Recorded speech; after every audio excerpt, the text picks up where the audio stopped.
Okay guys, તો આજે આપણે ધોરણ 11 ચેપ્ટર નંબર 5 ન્યૂટનની ગતિના નિયમ માટે ખૂબ જ અગત્યનો ટોપિક ભણવા જઈ રહ્યા છીએ અને એનું નામ છે વેગમાનનું સંરક્ષણ.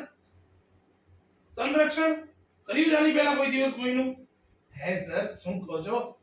અરે ભાઈ, હું એવું કહેવા માંગુ છું કે આજ પહેલા તમે કોઈ પણ ફિઝિકલ ક્વોન્ટિટી ભૌતિક રાશિનું સંરક્ષણ કર્યું છે ખરા? હા સર, યાદ આવે છે એક ઉર્જા સંરક્ષણ જેવું કંઈક કર્યું હતું. હા, એક્ઝેક્ટલી. તો યાદ કરી લો સ્ટુડન્ટ્સ કે ઉર્જા સંરક્ષણમાં પણ તમે શું કરતા? તો કે કોઈ પણ વિશ્વમાં રહેલી કુલ ઉર્જાનો જથ્થો અચળ રાખતા હતા. બરાબર? મતલબ એમાં કન્ડિશન શું હતી? હંમેશા યાદ રાખો કે કોઈ પણનું સંરક્ષણ થાય ને, કોઈ પણ ભૌતિક રાશિનું સંરક્ષણ થાય ને, બરાબર, તો એમાં શરત હોય ને હોય જ. અચ્છા સર, અમને તો કંઈ ભણાવ્યું નહોતું. હા, ત્યારે તમે નાના હતા ને એટલા માટે. પણ શરત હતી, જો હું તમને સમજાવું. કઈ શરત હતી? તો કે ઉર્જા ઉત્પન્ન નથી કરી શકાતી, ઉર્જા નાશ નથી કરી શકાતી. તો કે શું કરવાનું છે?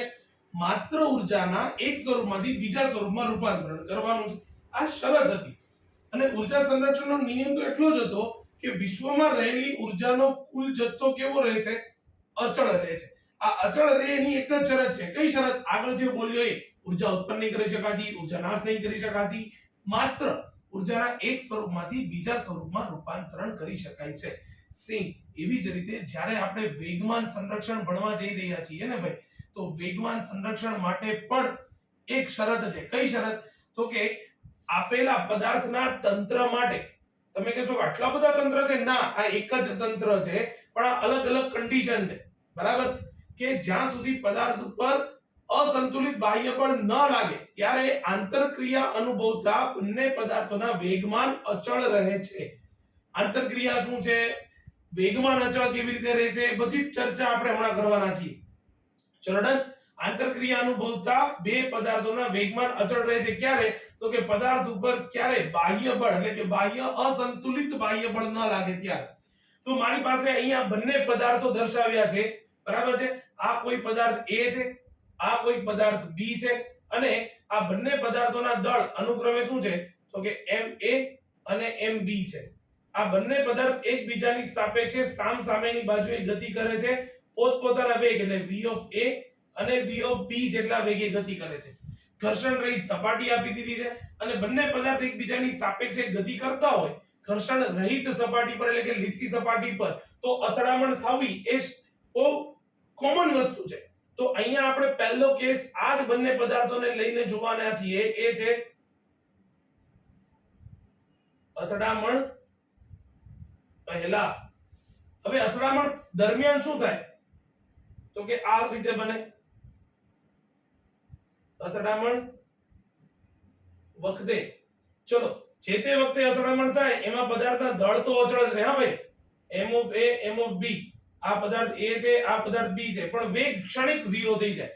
અને પછી શું થશે? તો કે એકબીજા સાથે અથડામણ અનુભવ્યા પછી બંને પદાર્થો એકબીજાની વિરુદ્ધ દિશામાં ગતિ કરવાનું શરૂ કરી દેશે.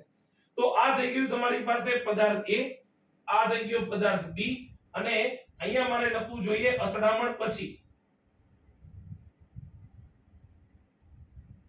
અથડામણ પછી સેમ પદાર્થના દળ અચળ, m of A નું m of A, mb, આ બાજુ પદાર્થનો વેગ આવી જશે ને અહીંયા પદાર્થનો વેગ આ બાજુ આવી જશે, પરંતુ વેગ બદલાશે.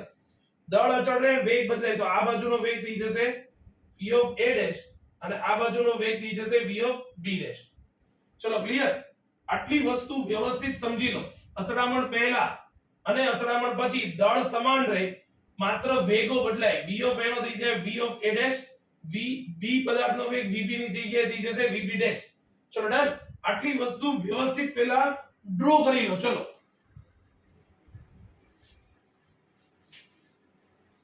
ઓકે ગાઈસ, તો આઈ હોપ તમે આકૃતિ વ્યવસ્થિત દોરી લીધી. અને તમે આકૃતિ દોરી ત્યાં સુધીમાં મેં પ્રિપરેશન કરી લીધી કે વેગમાન સંરક્ષણ માટે મને આટલી વસ્તુઓ જોઈશે. ઓહો, આટલી બધી? અરે બાપા, કઈ નથી. જો સમજો, તમારે માત્ર અમુક વસ્તુઓ યાદ રાખવાની છે. અથડામણ પહેલા ચલો બોલો, પદાર્થ A નું દળ શું હશે? તો કે સર, એ તો દેખાય છે m of Ma. પદાર્થ A નો વેગ શું હશે? va. અને વેગમાન દળ ગુણ્યા વેગ, બોલો શું થાય? તો કે વેગમાન pa is equal to ma into va. b માટે બોલો પદાર્થ b માટે સેમ વસ્તુ કરવાની છે. શું આવશે? દળ mb વેગ vb વેગમાન p of b is equal to mb into vb. તો મને એક વાતનો જવાબ આપો, અથડામણ પહેલા તંત્રનું કુલ વેગમાન કેટલું થશે? તો કે સર તંત્રનું કુલ વેગમાન થશે, પ્રારંભિક છે ને અથડામણ પહેલા એટલે p of i initial is equal to હું સિમ્પલ લખી શકું પદાર્થ a નું વેગમાન વત્તા પદાર્થ b નું વેગમાન. ચલો ડન, આટલી વસ્તુ ખબર પડી. અચ્છા, અથડામણ પછી એટલે કે અથડામણ વખતે વેગ 0 હતો એટલે વેગમાન ના મળે, પણ અથડામણ પછી નું વેગમાન મારે લખવું હોય તો શું કરે? દળ તો બદલાય નહીં, ma va. બોલો વેગમાન શું થઈ જશે? va નથી ભાઈ, va ડેશ છે, સોરી va ડેશ.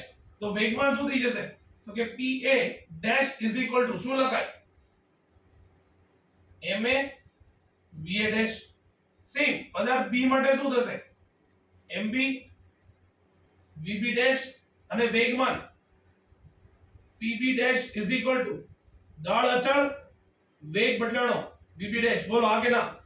તો અથડામણ પછીનું કુલ વેગમાન શું થાય? તો કે કુલ વેગમાન મારું અંતિમ વેગમાન pf final is equal to હું લખી શકું pa ડેશ વત્તા pb ડેશ. ચલો આટલી વસ્તુ ખબર પડી. આને કહેવાય ડેટા કલેક્શન. હજી ધ્યાનથી સમજી લેજો, હજી સુધી આપણે વેગમાન સંરક્ષણમાં કઈ નવી વસ્તુ ભણ્યા નથી. આટલું તો મેં ડેટા કલેક્શન કર્યું.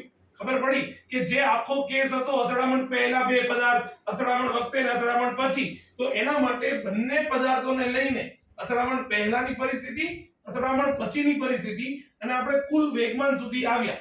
ચલો ડન, આટલી વસ્તુ પહેલા ફટાફટ નોટ ડાઉન કરી લો. ચલો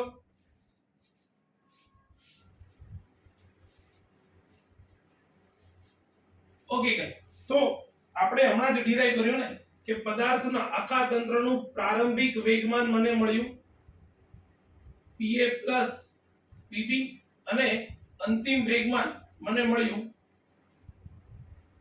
pf is equal to pa dash plus pb dash.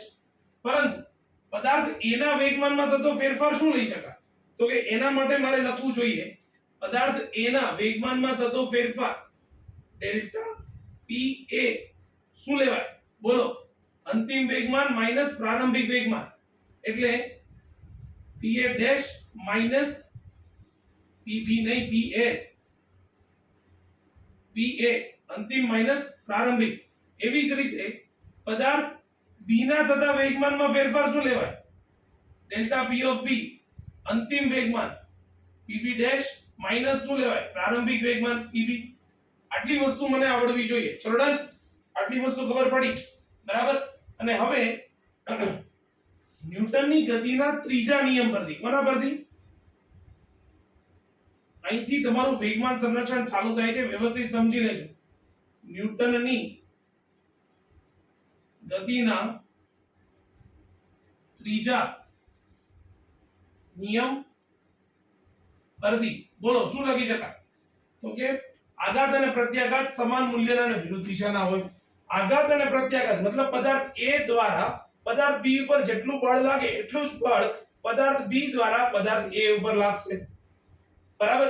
તો આના ઉપરથી તમે સિમ્પલી એવું લખી શકો કે પદાર્થ a પર b દ્વારા લાગતું બળ એટલે f of ab એટલું જ બળ પદાર્થ b પર a દ્વારા લાગે પરંતુ વિરુદ્ધ દિશામાં લાગે. ચલો આટલી વસ્તુ ખબર પડી, આટલી વસ્તુ સમજાણી. આ છે તમારો ન્યૂટનની ગતિનો ત્રીજો નિયમ. ચલો ન્યૂટનની ગતિનો ત્રીજો નિયમ વ્યવસ્થિત ભણ્યા પછી સિમ્પલ એક વસ્તુ સમજો કે હું બંને બાજુ ડેલ્ટા t વડે ગુણી દઉં છું. શું કરું છું? બંને બાજુ ડેલ્ટા t વડે ગુણી દઉં છું. તો આ થઈ ગયું f of ab into delta t is equal to થઈ ગયું minus f of b a into delta t. ચલો આટલી વસ્તુ ખબર પડી. અચ્છા, અરે આ તો કંઈક જોયું લાગે છે, હમણાં જ ભણ્યા હતા ને. f into delta t, f into delta t, બોલો શું લખાય? એ તો લખાય બળનો આઘાત. અને બળનો આઘાત કોના બરાબર હોય? અરે સર એ તો હોય વેગમાનમાં થતા ફેરફાર બરાબર, હમણાં જ તમે ભણાવ્યું. તો આ લખી શકાય delta t. Is equal to આ પણ લખી શકાય માઇનસ ઓફ ડેલ્ટા p. પણ વેગમાનમાં થતો ફેરફાર કોનો? પહેલા પદાર્થનો કે બીજા પદાર્થનો? મતલબ પદાર્થ a નો લેવાનો કે પદાર્થ b નો લેવાનો? અરે સર, એના માટે વ્યવસ્થિત સમજો. બળ કોના ઉપર લાગ્યું? a ઉપર. કોના દ્વારા લાગ્યું? b દ્વારા. અગેન બળ કોના ઉપર લાગ્યું? b પર. કોના દ્વારા લાગ્યું? પદાર્થ a પર. તો જેના ઉપર બળ લાગે ને એનો વેગમાનનો ફેરફાર લેવાનો. તો બસ અહીંયા હું લખી શકું પદાર્થ a નો વેગમાનમાં થતો ફેરફાર, અને અહીંયા બળ લાગ્યું b ઉપર એટલે અહીંયા લખી શકું પદાર્થ b ના વેગમાનમાં થતો ફેરફાર. લો હવે તો બહુ સિમ્પલ છે. Delta p of a is equal to શું લખાય? તો કે સર વેગમાનમાં થતો ફેરફાર પદાર્થ a માટે, તો પદાર્થ a નું અંતિમ વેગમાન માઈનસ પદાર્થ a નું પ્રારંભિક વેગમાન ઇઝ ઇક્વલ ટુ માઈનસ શું લખાય? પદાર્થ b નું અંતિમ વેગમાન માઈનસ શું લખાય? પદાર્થ b નું પ્રારંભિક વેગમાન. ઋણ નિશાની ખોલી નાખીએ, મતલબ કૌંસ ખોલી નાખીએ. pa dash minus pa is equal to શું લખાય? Minus pb dash minus minus plus pb લખાય. બોલો હા કે ના? આટલી વસ્તુ ખબર પડી. હવે કશું નથી, આ જે ઋણ છે એને આ બાજુ લાવી દો તો તમારી પાસે ઇક્વેશન બનશે pa dash plus pb dash is equal to આ ઋણને આ બાજુ લાવી દો તો ઇક્વેશન બનશે pa પ્લસ pb. બોલો હા કે ના? અરે ભાઈ સાહેબ, આ તો બહુ સિમ્પલ થઈ ગયું ને. બોલો pa dash plus pb dash શું હતું?